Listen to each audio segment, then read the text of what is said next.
Danes praznujemo. Danes je dan, ko pušča več ne sliši kot postoba.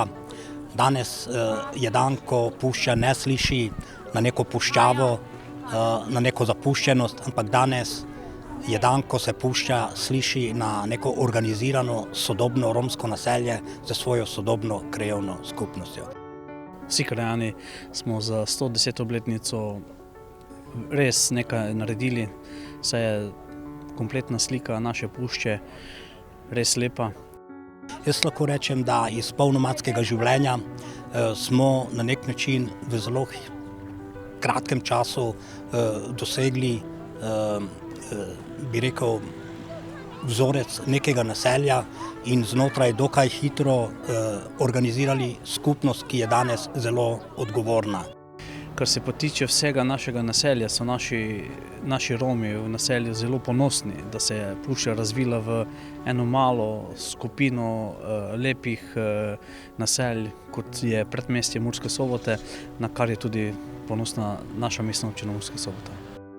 Mestna občina Murska Sobota je že pravzaprav v vseh generacijah županov zelo dobro poskrbela za naselje Pušča. Govorimo o tistih županih, ki so že dosti pred mano spoznali, da je urejanje sobivanja izjemno pomembno. Pa če začnemo že samo pri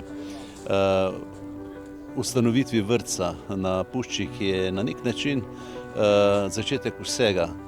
Ne sedaj ob tej 110. obletnici, ampak integracije romske skupnosti v skupnost, potem ustanovitev krajevne skupnosti, ki je edina tovrstna v Sloveniji, pa še verjetno tudi širše, potem vključitev romskega svetnika v mestni svet in pa odločnost mestne občine, da z komunalno infrastrukturo poskrbi za kakovost življenja.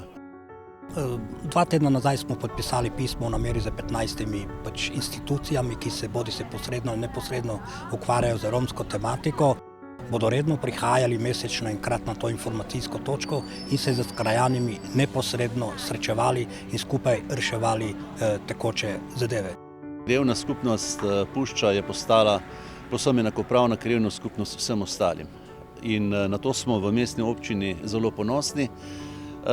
Hkrati pa, ko se s svojimi kolegi, predvsem iz dolenjskega konca, pogovarjam, kako nam je skupaj to uspelo, večkrat povem, da je potrebna volja iz obeh strani, tako strani lokalne skupnosti, kot tudi strani romske skupnosti.